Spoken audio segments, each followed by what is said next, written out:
এবার অনির্বাণের কপালে লাগা কলঙ্কের দাগ ঘোচানোর জন্য এবার নীলুর বিরুদ্ধে লড়াই করবে স্রোত। হ্যাঁ বন্ধুরা, ভিডিওতে লাইকটি দেখতে থাকুন। স্রোত অনির্বাণকে আশ্বাস দিয়ে বলতে থাকে যে অনির্বাণদা তুমি একদম ভয় পাবে না, একদম তুমি ঘাবড়াবে না।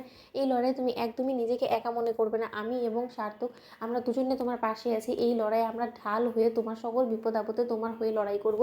আর নীলু দিদিভাইকে চোখে আঙুল দিয়ে বুঝিয়ে দিব যে ও যতই শত্রুতা করার চেষ্টা করুক না কেন, ও যত চক্রান্ত করে ফেলুক না কেন, এই যাত্রায় কোনো মতেই ও সাকসেসফুল হবে না। ও কি মনে করেছে যে ও রায় দিদিভাইকে নিজে হাতে মুঠো করে ফেলেছি বিধায় ও গোটা জগৎটাকে উল্টে দিতে পারবে? আমি খুব ভালো করে জানি যে এবার রায় দিদিভাই এবং মিস দিভাইয়ের কথা শুনে নিশ্চয়ই ওদিকে মা এবং বিক্রম দাদাভাই থেকে শুরু করে সকলে তোমাকে ভুল বুঝতে শুরু করে দিয়েছে, কিন্তু তার সত্ত্বেও তুমি একদম নিজেকে দুর্বল ভাববে না। আমি তোমার পাশে আছি এবং আমি তোমাকে দায়িত্ব নিয়ে বলতে পারি যে খুব শীঘ্রই তোমার কপালে লেখা এই কলঙ্কের দাগ আমি মুছে দিব। অনির্বাণদা অন্যদিকে অনির্বাণ বলতে থাকে যে স্রোত তুমি আমার পাশে আছো এতেই আমি ভরসা পেলাম, কিন্তু আমার মাথা কাজ করছে না। আমি কী করে এই জিনিসটা প্রমাণ করবো? নিজের সততাটা আমি কী করে রায়ের কাছে প্রমাণ করবো বলো তো? আমার কাছে তো কোনো রকম কোনো প্রমাণ নেই। এর উপরে নীলু যেসব উল্টোপাল্টা প্রমাণ দেখাচ্ছে তাতে করে তো আর যাই হোক না কেন আমি উল্টো রীতিমতো ফেসে যাচ্ছি।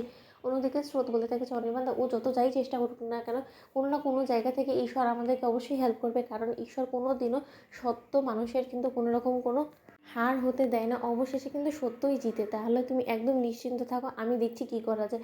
আমি ভাবছি যে একবার আমি ও বাড়িতে যাবো, গিয়ে রাই দিদিভাই এবং মেজদিভাইকে বসিয়ে সব কথা শুনবো এবং আমি একবার হলেও মেজদিভাইকে প্রশ্ন করবো যে ও কেন এরকমটা করলো। অন্যদিকে অনির্বাণ বলতে থাকে যে নানা স্রোত এটা করে আর যাই হোক না কেন তুমি বিষয়টাকে সম্পূর্ণরূপে আরও বেশি ঘেঁটে দিবে। তুমি তো বুঝতেই পেরে গিয়েছো যে ও ইচ্ছাকৃতভাবে এই জিনিসটা এর জন্যই করেছে যাতে কিনা রাই আমাকে ভুল বুঝে এবং রাইও আমার চরিত্র নিয়ে সন্দেহ করে। আবার সেই উদ্দেশ্য ও সফলও হয়ে গেছে। তাহলে সে তুমি বুঝতে পারছো যে ওকে এরকম অবাঞ্ছিত প্রশ্ন করে কোনো রকম কোনো লাভ হবে না। তার থেকে বরঞ্চ তুমি একটু তোমার রাই দিদিভাইকে বোঝানোর চেষ্টা করো যে রাই আমার চরিত্র নিয়ে যে সকল কিছু ও মনে মনে ভাবছে সেরকম কোনো কিছুই আমি কোনোটাই করিনি। আর আমি কেনই বা করতে যাবো বলো তো? এত দিন হয়ে গেল আমাদের বিয়ে হয়েছে, কিন্তু তার সত্ত্বেও কোনো দিনই আমি তোমাকে কোনো রকম প্রস্তাব দিয়েছি?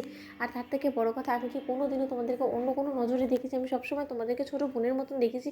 রীতিমতো আমি তোমাদেরকে এতটাই আগলে রেখেছি যেটা কিনা একটা বড় দাদা হিসেবে আমার দায়িত্ব এবং কর্তব্যের মধ্যে পড়ে। কিন্তু তার সত্ত্বেও কোথায় আমার চুপ হয়ে গেল বলো তো? যে নীলাঞ্জনা আমাকে শাস্তি দেওয়ার জন্য, আমাদের সম্পর্কটা ভেঙে দেওয়ার জন্য, আমাদের উপর প্রতিশোধ নেওয়ার জন্য এরকম একটা নোংরা খেলা খেলতে নেমে পড়লো বলো তো?